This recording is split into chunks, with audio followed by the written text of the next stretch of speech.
armor is damaged. I got this.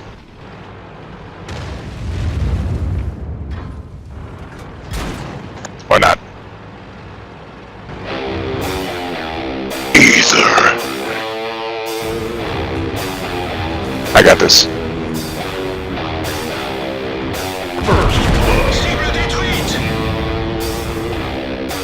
Hey folks, this is ioEther and we're back playing some more World of Tanks. So as you can see, this is Fiaura the Tank Girl, and here's Centurion 1. This is a tier 8 battle, and let's pump up that mini-map so everybody can see it. And unfortunately, this is back in 9.5, so apparently my mods have decided they want to die. Let's go. Hopefully. Anyways, so, before we get into the battle, first things first, Fiaura the Tank Girl is a fellow YouTuber, and she has an amazing channel which you all need to go check out. The link will be in the description below. But, also, if you want to support the channel, best way, as always, is to like any videos you enjoy, and, you can go ahead and put a dislike if you don't like them. Either way, it doesn't matter to me. As long as I get feedback, I love you guys. It's all great. Also, if you want the channel to grow, the best way is to support it. You know, that sounded a lot better in my head, but it's not the point. The point is, the best way to help the channel grow is to send me videos and then share them with your friends. So, emailing me any videos you want to put up on YouTube, and that is a dead scout tank. It's not a dead scout tank? Why is that not a dead scout tank? Armor is hit. Now this is of course the Mark 1 and not the Mark 7 so it doesn't have the great big cannon. It's only a tier 8 tank. But that's okay, as we're going to get into the actual game itself. You can see Fiaura poking up over this ridge, trying to just get harassing shots on the enemy scout tanks that are over here. Now there's what, 4 friendly tanks with her on this flank. Now unfortunately, 3 of them are way back here. Now I don't know what the super Pershings are trying to accomplish from back there, but there's not a whole lot they can do. In fact, there's almost nothing they can do from back there. Enemy armor is damaged. Our Comet is working the ridgeline as best he can. He is doing something from up there, but it's probably not a great deal. Now unfortunately we just got shot in the side for 700 damage, and that was most likely the ISU. I can't imagine anything else on their team doing that much damage in a single shell. So somewhere up on that ridgeline is an ISU, which we really do need to watch out for. And he's going to be far enough back that he just fired and didn't get lit, so it means he's probably up at the very top of this ridge. Now Fiaura is working with 500 health, and that's what she's got to play the rest of this game with. So either this game is going to end very badly in the next little bit, or she's going to start putting this turret armor to work. Oh, and we're getting flanked. That's lovely. The 416. Okay, so for anyone who's wondering about these zeros up on top of the enemy tanks, the 10 means it's a stock gun, maybe an upgrade turret, but the 20 means that is a stock turret and probably a stock gun. So that KV-85 is in a horrible position, getting shot at by a Centurion Mark 1, and he can't do anything about it. He's not going to be able to pen return fire on our turret, and he's just going to get eviscerated. Now, that 416 is kind of a problem. The 416 has good enough frontal armor and turret armor that we're going to have a hard time penning him from the top. We're going to need him to like poke over that ridge, and then we're going to shoot up into his tracks and hopefully pin him in place and kill him. But well, that's always a little bit interesting. Killing the KV-85, it was kind of, yes, obviously it needed to happen, but it wasn't like killing the KV-85 was going to win us this corner. There's enough other tanks around here that we're going to have some troubles. Now, I'm going to pause it right here and zoom out. Oh, look at that. pretty effects. We have 2 super Pershings back here.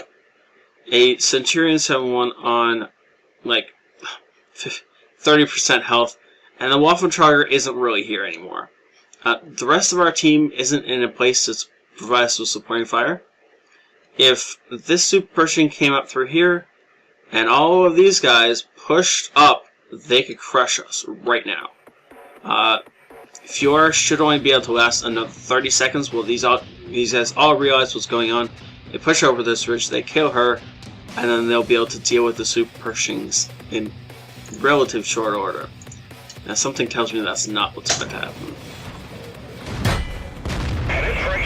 Continuing to put shells into the T-69, who's for some reason poking up so he can shoot us and bounce off our turret. And we are shooting almost as fast as he is because of the fact that he's letting us reload between shells. And Fiaura is still bouncing off that guy. Now unfortunately she is shooting the side of the turret of that 69, which is one of the worst places you can be shooting him, because it's most likely to bounce on that particular rounded side of that turret. Flat side of a T-32 turret, we will take it. Now unfortunately we just got flanked by a T-150, the only guy brave enough on the enemy team to do something about this. Now this is when the other flank of the enemy team should be pushing forward. They should be trying to kill us right now. Wait, we're still alive. Yeah, because they didn't.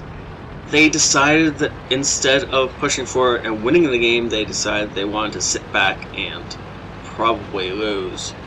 Which is what's going to happen if they continue to sit here and let Fiaura get flanking fire into them. That T-32 turret from the side is nice and juicy, and nothing he can do about it. Ooh. Again, another shot into the side of the T-69 turret. I'm wondering... Oh, there we go. So, unfortunately, we are... No, you can't get shot by him. We are down to 71 health. I was wondering exactly where she was shooting. She was trying to... There was a tiny little part of that T-69 turret that she was trying to hit. And unfortunately, up until now, her shots have been... Wait, what? Okay,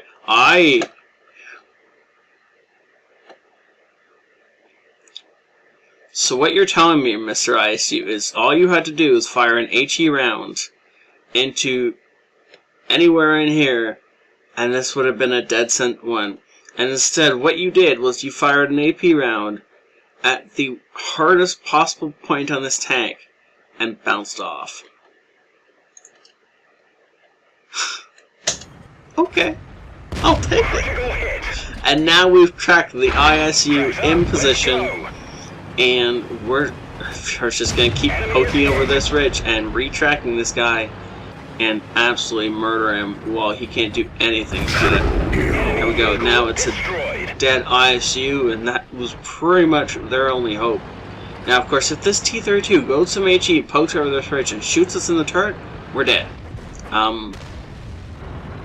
But he's still looking at the super Pershings over the other side.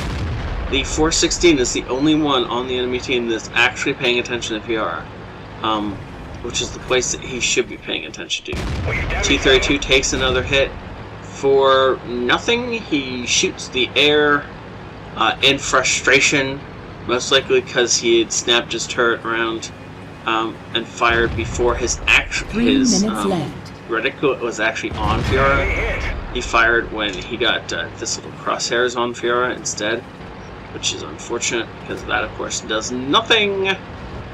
But that's okay. And now we're getting shot from behind again. T-34 takes out our tracks, does nothing with the first shot, and then gets dead.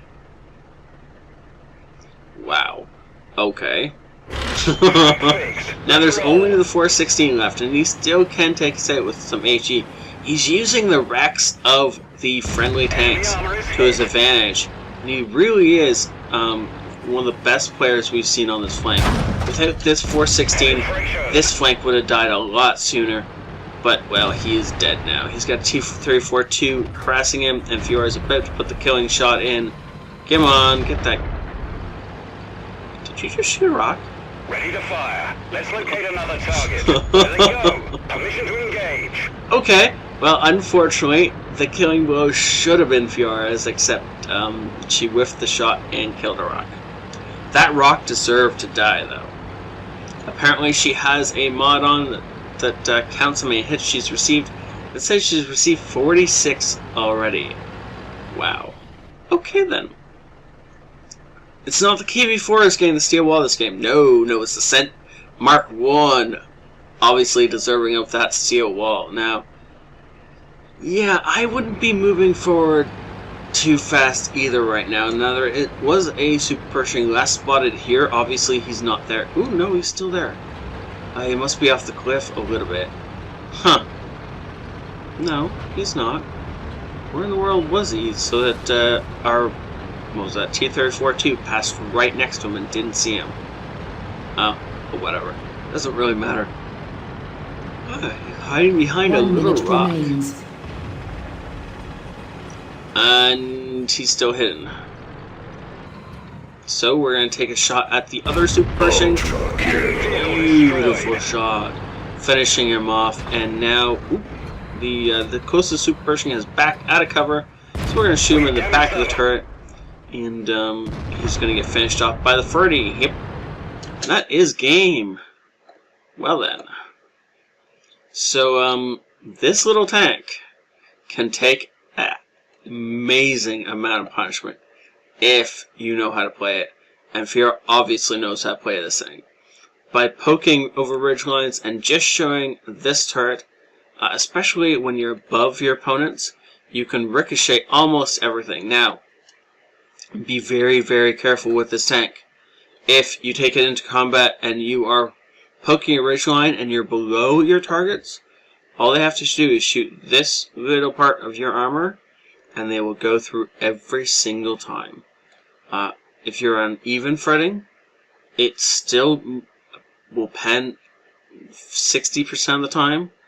They have to be below you in order for this little part of the armor to be so thick, or not so thick, to be so well angled that it's an auto bounce. That's the only reason that this turret is amazing, is because this little bit of slipping is so far back that if you're above your targets, they will just bounce off you every single time. They can still shoot into your cheeks if they're really, really lucky, but it is really difficult. Especially when you're poking the ridge, firing, and falling back again without really giving them a shot. Be very, very careful, though, for this part of your armor. It is obscenely weak and will get penned every single time if you let them.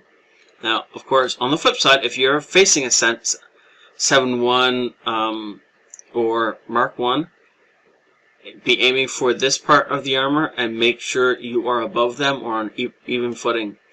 If you're below them, don't even bother. It's not worth it. You might as well just fire HE at them. Even that will probably just bounce.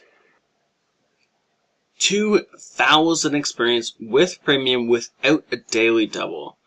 That's insane. Now that is of course enough for her ace tanker, fighter, fire effect, shell-proof duelist, hand of God, and bruiser.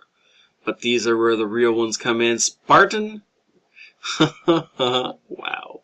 Steel wall in a Cent Mark 1 and high caliber. This is not surprising because of the DPS on the Cent. But steel wall on a Centurion and Spartan, those are rare medals indeed. Most damage on the team, close second being our Ferdinand. But I get the feeling he fired a lot less shots than we did. 9 hits versus 36. Jeez. Oh wow. Okay. So 36 shots fired, 20 penetrations for that total. Oh, wait a second. That's that little top part of the gun, not the gun, the turret at work right there. 6,000 damage blocked by this turret, as that was the only part of this tank that was ever going to block anything, was her turret. That is amazing. And a little bit of spine damage, just to, cap it all off, because she wasn't doing enough damage to begin with, right? hefty profit made considering all the ammunition she spent. This was an amazing game. Thank you so much, Fiaura, for sending this in, and keep sending me those amazing replays, because this was awesome. Thank you all for watching.